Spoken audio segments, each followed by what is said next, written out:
Continuing in our study of the book of Poppy, our reading in Poppy, today we're in Poppy chapter 18. And this is by Avi, chapter 18, The Battle. Ragweed's earring saved her. So powerful, so swift was Mr. Oacax's descent that he pushed a wave of air before him and caused the earring to flutter. The flutter felt like the tap of a tiny finger on Poppy's ear. She felt it and whirled. At the last possible second, she saw the owl coming and made a leap for safety. The next moment, however, she realized she had made a terrible mistake. She had leaped not back among the corn, but further onto the open road. Mr. Oacax was now on the ground, blocking her way to the field. She spun toward the forest. In a second, the owl was up in the air and down on the other side. Once again, he had blocked her way. "Not so smart as all that, are you?" he sneered. "Well, I don't compromise with what I want," he told her. "And what I want is you never getting home alive." He made a sudden darting movement to the left. Poppy jumped to the right, but Mr. Oacax was ahead of her. Just as quickly, he shifted back toward her, so that Poppy was forced to halt herself clumsily. There she stood, flat-footed, panting, not sure which way to go. The owl, towering over her, laughed. "I told you what would happen if I caught up with you again, didn't I? But this time you won't have that fat porcupine to help you." So saying, he made a snap at her with his beak. Mr. Oacax's mention of Aerith was the reminder Poppy needed. She reached down and yanked the quill from her sash, then held it before her like a sword. At first, Mr. Oacax blinked, then he snickered. "You don't think one of his quills is going to stop me, do you?" "That owl in the barn," Poppy panted between hard breathing, "is a fake. You've been frightened by a fake owl." Mr. Oacax's beak dropped open. He hesitated. In that moment, Poppy sensed she could have gotten away, but she could not resist another taunt. "You're not an owl. You're a chicken," she cried in triumph. For an instant, the two of them, owl and mouse, confronted each other. Then a look of terrible rage passed across the owl's face. Poppy knew then she'd made another blunder. She'd lost her momentary chance to escape. Now, there was nothing he'd not do to kill her. She would have to fight him. Trembling, she flourished the quill. In response, Mr. Oacax spread his wings, then beat down hard with them upon the road. They threw up a cloud of dust. It was hard for Poppy to breathe, much less see.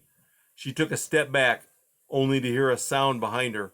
Confused, she turned. Hidden by the dust, Mr. Oacax had overleaped the road. Once again, he was behind her. From there, he made a slash at her with his beak. Poppy struck out with her quill.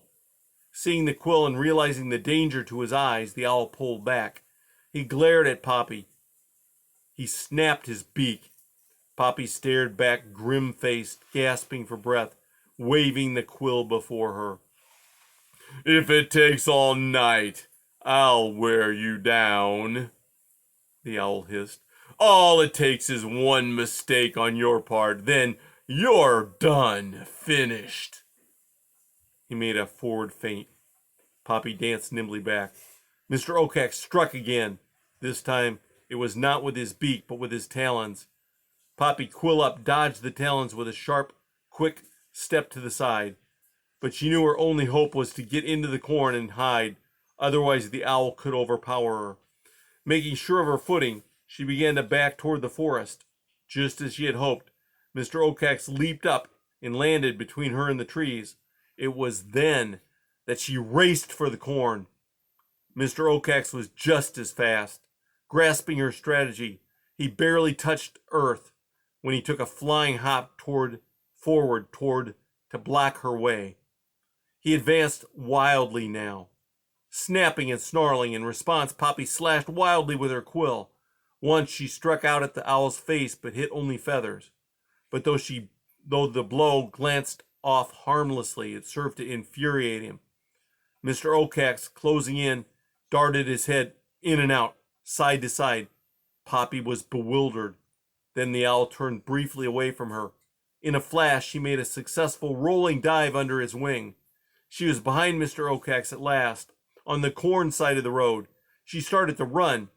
He turned his head in a complete half circle, saw her, and spun his whole body about, his right wing extended full length. The wingtip struck Poppy a glancing blow to her head.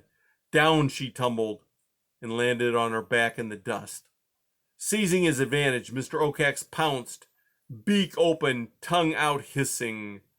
Poppy whipped the air with the quill. The tip of it pricked the owl's tongue. He screamed in rage and reeled back. Poppy had just enough time to regain her feet. Once more she faced him, quill at the ready.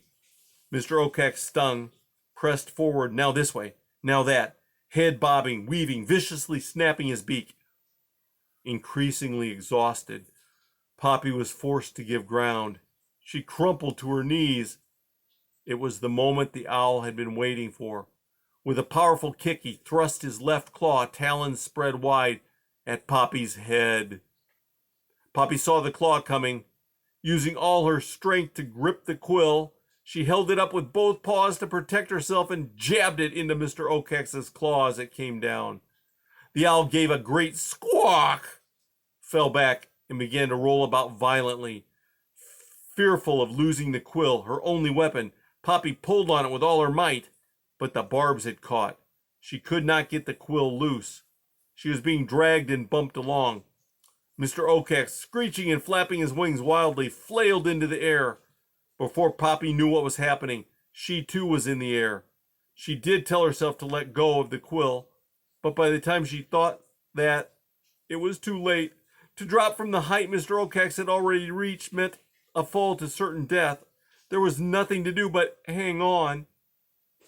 Mr. Okax, squawking, hissing, flew like one possessed. Up, down, and around he went, making loops and stalling dives, climbing and twisting, anything and everything, to work the quill from his claw.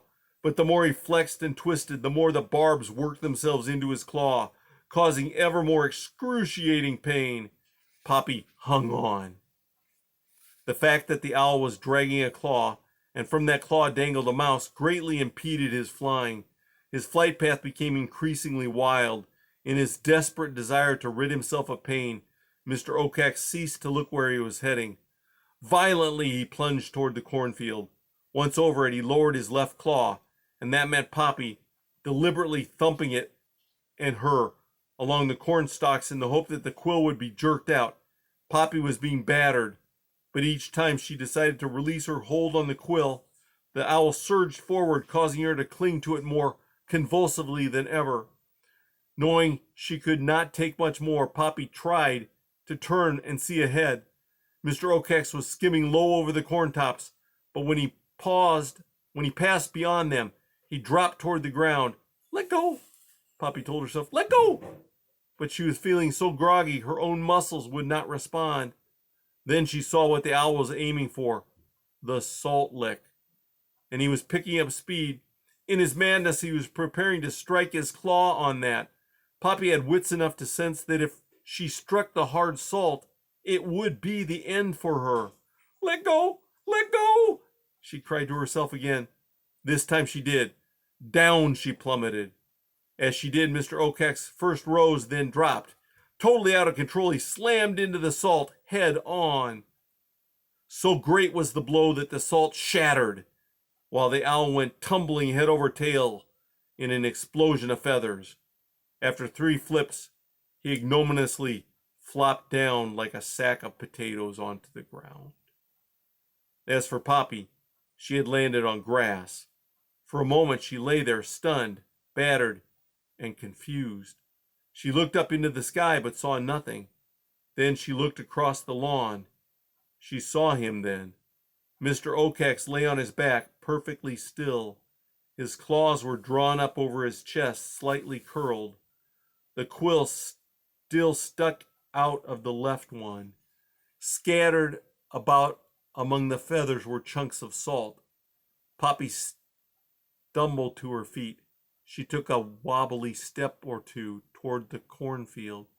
Then she stopped and looked back. Mr. Oakex had not moved. She stared at him. Slowly, not sure if she should believe what she was thinking, she crept closer to the fearsome owl. After every few steps, she paused, looked, sniffed. Still, there was no movement. Close to Mr. Okex's head now, Poppy stopped again. The owl's great eyes were wide open, staring up into the sky. His devil-like tufts of feathers were bent. His beak was open. As Poppy watched, it snapped listlessly. Mr. Oakex? No answer. She took a step closer. Mr. Oakex? His head turned slightly. For a moment, his eyes seemed to focus on her. Sometimes, he murmured. Sometimes I wonder why I bother to protect you. And with that, his beak made a final clack shut. His eyes closed. Poppy knew it then. Mr. Oakex was no longer alive. And that's the end of chapter 18.